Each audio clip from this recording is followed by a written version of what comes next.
మాజీ ముఖ్యమంత్రి వర్యులు పర్యటన కూడా పలమనేరులో ఉందని తెలియజేసినాం కాబట్టి రేపు వారికి సూటిగా పలమనేరు నియోజకవర్గం తరఫున ఒక ప్రశ్న వేయాలనుకున్నాం. అయ్యా, 40 సంవత్సరాల రాజకీయ జీవితంలో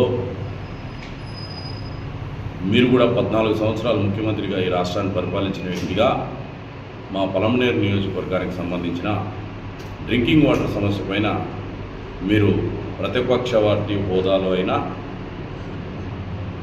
మీరు ముఖ్యమంత్రి హోదాలో అయినా ఎందుకు ఇక్కడ ఉన్నటువంటి మీ యొక్క గవర్నమెంట్లో ఉన్నటువంటి మంత్రి గారు అయినటువంటి పెద్దల అమర్నాథ్ రెడ్డి గారి చేత మాకు ఆ ప్రాజెక్టుని ఎందుకు కట్టి పలమనేరు నియోజకవర్గానికి డ్రింకింగ్ వాటర్ సమస్య పరిష్కరించలేదని చెప్పి సూటిగా కాంగ్రెస్ పార్టీ తరఫున మేము ప్రశ్నిస్తూ ఉన్నాం.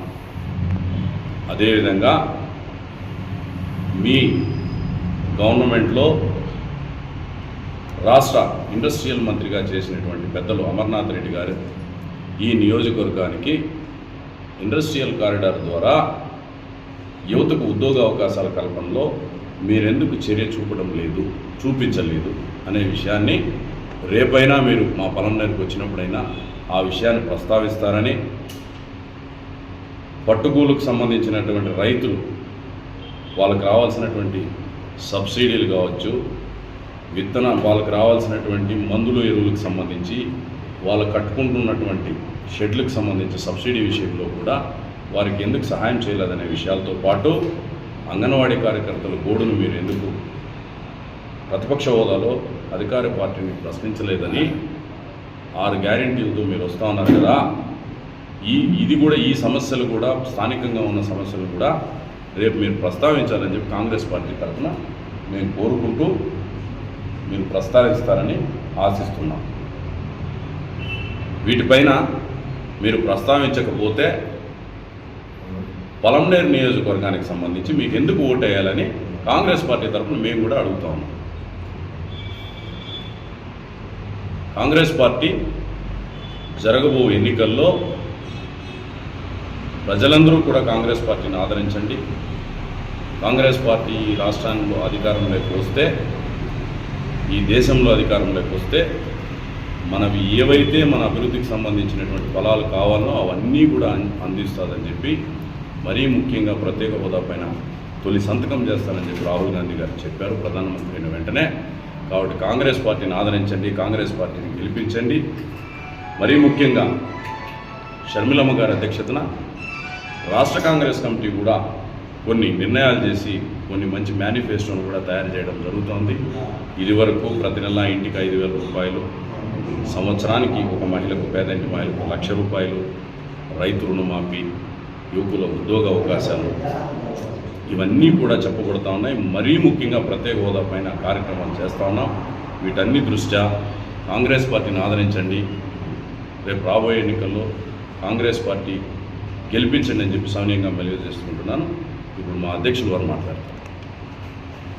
మంది ఆశావాదులు ఉంటారు. ఇది అత్యధిక ప్రజాస్వామ్యం కలిగినటువంటి పార్టీ కాంగ్రెస్ పార్టీ. ప్రతి ఒక్కరికి నేను సేవ చేయాలా అని అనుకునే వాళ్ళందరూ కూడా, రాజకీయం ద్వారా సేవ చేయాలనుకునే వాళ్ళందరూ కూడా కాంగ్రెస్ పార్టీ దగ్గర చేరతారు. కాంగ్రెస్ పార్టీ ప్రజాస్వామ్యం కలిగిన పార్టీ కాబట్టి వారు ప్రత్యేకంగా అడగచ్చు. వారి క్యాపబిలిటీ, క్యాలిబర్ చూసి ఆమె సర్వే చేసి ఖచ్చితంగా ఎవరికి సీట్ ఇవ్వాలనో వారికి ఇస్తుంది. అంతేగాని ఇప్పుడే ఆమె ప్రకటించలేదు, కన్ఫ్యూజన్ అవసరం లేదు. మేమందరూ ఎవరికి ఇచ్చినా కాంగ్రెస్ పార్టీలో పనిచేయడం మా ఐకమత్యానికి నిదర్శనం. ఇది ఈ సంవత్సరం ఎన్నికలే కాదు, ప్రతిసారి ఎన్నికల్లో కూడా ఆశావాదులు ఎక్కువగా ఉంటారు. అందరినీ బుజ్జగించి, అందరినీ మంత్రాలు చేసి, అందరినీ సమకూర్చి ఐకమత్యంతో ఒక అభ్యర్థిని మేము ప్రకటించడం త్వరలో జరుగుతుంది. సార్, అంటే ఇప్పుడు పలమనేరు నియోజకవర్గంలో 2 వర్గాలుగా కాంగ్రెస్ పార్టీ ఉంది. ఒకటి బాలసార్ రెడ్డి, బియ్యం శివశంకర్ అని చెప్పి. సో అంటే 2 వర్గాలు అట్లా ఉండిపోతుందా, లేకపోతే కలిపి ప్రయత్నం చేస్తారా? నేనైతే మీరు అంటా ఉన్నారు మీకు వర్గంగా కనిపిస్తూ ఉందేమో, కానీ మాకైతే ఇక్కడ ఆశావాదులు 4-5 మంది ఉన్నారు. వారి అంటే వారు కూడా ఏం చేస్తున్నారంటే ప్రజల్లోకి వెళ్తా ఉన్నారు, కాంగ్రెస్ పథకాలను తీసుకొని వెళ్తా ఉన్నారు. అలాగే ఒకసారి కూర్చొని అందరూ కలిసి ఒక నిర్ణయం, ఏక నిర్ణయం జరుగుతుంది. ఎవరికైనా ఒకరికే బీఫామ్ వస్తుంది. మా పెద్దలందరూ కూడా రఘువీరారెడ్డి గారు కానీ, షర్మిలమ్మ గారు కానీ, మమ్మల్ని మళ్ళీ కూడా జిల్లా అధ్యక్షులుగా నన్ను కానీ, ఆశావాహులుగా ఉన్నటువంటి అందరినీ కూడా పిలిచి నియోజకవర్గాల వారీగా ఒకరిని అభ్యర్థిగా ప్రకటించడం జరుగుతుంది. సార్ ఇంకోటి ఏమంటే ఇప్పుడు ఈ కాంగ్రెస్ పార్టీకి సంబంధించి ఫస్ట్ నుంచి ఈ కాంగ్రెస్ పార్టీ జెండాని లేపి నడిపించిన రెడ్డికి ఇవ్వాలని చెప్పేసి కూడా కొంతమంది చెప్పడం జరిగింది. సో రీసెంట్గా వచ్చిన వాళ్ళకి ఎట్లా పట్టం కట్టాలని చెప్పడం జరుగుతుంది. దీనిపైన ఏదైనా మీరు ప్రత్యేకంగా ఆలోచించే అవకాశం ఏదైనా ఉందా? నేను ఇప్పుడు అదే చెప్పాను బ్రదర్, ఎవరికి కూడా టికెట్ నీకే అని షర్మిలమ్మ గారు కానీ పెద్దలు కాంగ్రెస్ పెద్దలు కానీ నేను కానీ మన జిల్లా తరఫున నేను కానీ ఎవరు కూడా హామీ ఇవ్వలేదు.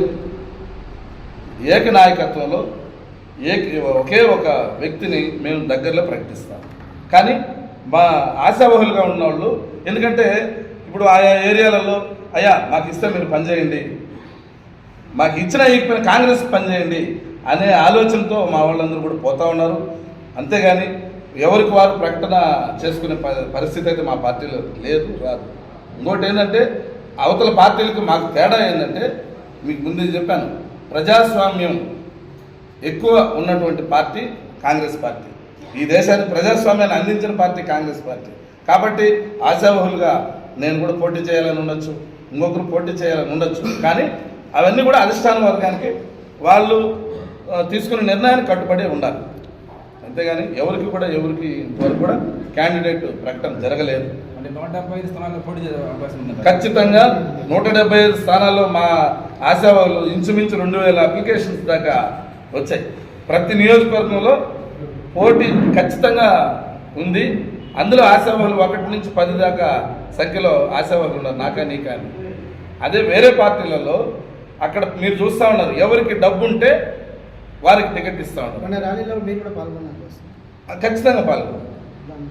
అంటే మొన్న ర్యాలీలో ఆయన మొన్న ర్యాలీలో ఆయన కాంగ్రెస్ క్యాండిడేట్ అని ఎక్కడ కూడా నేను చెప్పలేదు, అతను చెప్పలేదు.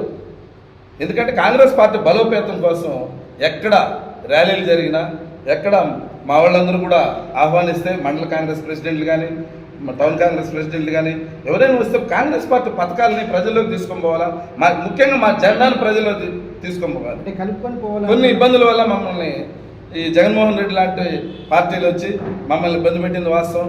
అక్కడ ఉన్న క్యాడర్ అంతా కూడా మా కాంగ్రెస్ క్యాడరే. మళ్ళీ మా క్యాడర్ మా వైపు చూడాలంటే మా జెండా తిరగాల, ఇది మా ఉద్దేశం. అంటే కలుపుకొని పోవాలనుకున్నప్పుడు పలమనేరు ముఖ్య కాంగ్రెస్ నాయకులు ఎవరు పాల్గొనలేదు, దానిపైన ఏమంటారు? కలుపుకొని అంటే ముఖ్య నాయకులు అనేది కాదు, అక్కడ ఆశావాహులుగా ఉన్నవాళ్ళు ఒక అడుగు ముందేసి నాకు టికెట్ వస్తుందని ఒక ఉత్సాహంతో పనిచేస్తారు. కానీ పెద్దోళ్ళు ఉంటారు కదా, వాళ్ళని ఇప్పుడు ఆశావాహులు అందరినీ ఒక చోట చేర్చి ఒక ఏక నిర్ణయమే జరుగుతుంది దగ్గరలో. అలాంటప్పుడు మీరు వాళ్ళతో పోతే వాళ్ళకి సపోర్ట్ చేసినట్లే కదా. ఎక్కడ ర్యాలీలో పాల్గొన్నారు కదా, ఆశాభావంతో ఉన్నప్పుడు వాళ్ళతో మీరు పోయినప్పుడు అంటే వాళ్ళు సపోర్ట్ చేసినట్లే. నేను నా స్థాయిలో నేను జిల్లా అధ్యక్షుడిగా లోకల్గా ఏ అధ్యక్షుడు పిలిచినా, ఏ టౌన్ ప్రెసిడెంట్ పిలిచినా, అధ్యక్షులు పిలిచినా, ఆశావాహులు పిలిచినా, కానీ నేను అక్కడ పోతూనే నా కండిషన్ ఆశావాహులు మాత్రమే వేసుకోవాలి. మీరు వస్తే నాకు ఇవ్వండి, అవకాశం ఇవ్వండి అని చెప్పుకోవచ్చే, కానీ నాకే టికెట్ అని మాత్రం చెప్పుకోకూడదని మా వాళ్ళకి అందరికి చెప్పి కూడా నేను రావడం జరిగింది. నేను వచ్చినా కూడా కాంగ్రెస్ పార్టీని బలపరచండి అని కోరాను, కానీ పలమనేరు ప్రజల్ని అభ్యర్థి ఎవరైనా, నా క్లిప్పింగ్ కూడా ఉన్నది, మీరు కూడా చూడొచ్చు, అభ్యర్థి ఎవరైనా కాంగ్రెస్ పార్టీని బలపరచండి అని వేడుకున్నాను. కానీ ఎవరికి నేను పార్షాలిటీగా నేను అటు ఇటు పోయేవాడిని కాదు. నేను పార్టీ లైన్ కూడా దాటే వ్యక్తిని కూడా కాదు. ఒక జిల్లా అధ్యక్షుడిగా ఎవరికి నేను హామీ ఇచ్చే వ్యక్తిని కాదు. సార్ చివరిగా ఏమంటే ఇప్పుడు ఆంధ్రప్రదేశ్లో ఉన్నటువంటి పార్టీ వైఎస్ఆర్సీపీ కావచ్చు, పొద్దుతో ఉన్నటువంటి టీడీపీ జనసేన కావచ్చు, వాటి మధ్య కాంగ్రెస్ పార్టీ ప్రభావం ఏ విధంగా ఉందని అంటారు? కాంగ్రెస్ పార్టీ మీలాంటి యువకులు, మీలాంటి విజ్ఞులు మీరు ఆలోచిస్తే కాంగ్రెస్ పార్టీ చరిత్ర మీ ద్వారానే ప్రజలకు మళ్ళీ తెలియజేయచ్చు. ఎక్కడ కూడా కాంగ్రెస్ పార్టీ మోసం చేయలేదు, ఎవరిని అన్యాయం చేయలేదు. ఇప్పుడుండే పార్టీలు పాలకపక్షం, ప్రతిపక్షం ప్రతిదీ అబద్ధం. వారు ఇచ్చిన హామీలు ఏది కూడా నెరవేర్చలేదు. ఇప్పుడున్న ప్రభుత్వం అయితే ఒక 20% కూడా ఫుల్ ప్లెడ్జ్డ్గా చేయలేదు. అనర్హులకు పథకాలు ఇచ్చేశారు, చేతులు దులుపుకున్నారు. స్కూల్ బిల్డింగ్స్ అమ్మఒడి అన్నారు, బిల్డింగ్స్ కట్టారు కొన్ని, వాటిలో పిల్లలు స్టూడెంట్లు లేదు. మీరు చూడండి, మీ స్కూల్లే ఉదాహరణ. మెర్జ్ అన్నారు, అన్ని ప్రైవేట్ స్కూల్కి వెళ్ళిపోయినారు స్టూడెంట్స్. ఇది వాస్తవం కాదా? ప్రతి ఊర్లో ఏదో ఇంతో అంతో బిల్డింగ్లు కట్టి డెవలప్ చేయాలి స్కూల్లో. ఆ ఫండ్స్ అంటూ సెంట్రల్ గవర్నమెంట్ నుంచి వస్తాయి. ఈ సాకులు మెర్జ్ అన్నారు, అంటే టీచర్ పోస్టులు తగ్గించాలని. దాంట్లో ఏం జరిగింది? విద్యార్థులు లేకుండా పోయినారు, స్కూళ్ళు మూతపడిపోయినారు. ఇది వాస్తవం కాదా? కాబట్టి ఇవన్నీ కూడా కొన్ని అనుభవ రాహిత్యం వల్ల కూడా కొన్ని జరిగాయి. అనుభవం కలిగిన వ్యక్తి ఏం చేస్తాడు? ఆయన కూడా రాష్ట్రాన్ని ఇంకా దివాలా తీసేసి వెళ్ళిపోయాడు. కాబట్టి కాంగ్రెస్ పార్టీ కేంద్రంలో రాష్ట్రంలో వస్తేనే మళ్ళీ పూర్వవైభవం మన రాష్ట్ర ప్రజలు కూడా చాలా సంతోషిస్తారు. కాంగ్రెస్ పార్టీ స్వేచ్ఛ కలిగిన పార్టీ, స్వేచ్ఛ వాయువులు పీల్చుకునే పార్టీ కాంగ్రెస్ పార్టీ, జనాలు కూడా. కాబట్టి మీ ద్వారా ప్రజలకు నేను విన్నవించేది ఏంటంటే, మనకు ప్రత్యేక హోదా రావాలన్నా, ప్రత్యేక హోదా వస్తే సగం మనం అభివృద్ధిలోకి నడుస్తాం. 50% అభివృద్ధిలోకి ప్రత్యేక హోదా వల్లనే వస్తుంది. మిగతా 50% మన ఆదాయం, మన రాష్ట్ర ఆదాయం ద్వారా కొన్ని సంక్షేమ పథకాలు, కొన్ని అభివృద్ధి పథకాలు, ఇవన్నీ వీటి ద్వారా వస్తాయి. కాబట్టి కాంగ్రెస్ పార్టీని ఆదరించండి అనేసి ప్రజలను కోరుతా ఉన్నాం ఈ సందర్భంగా.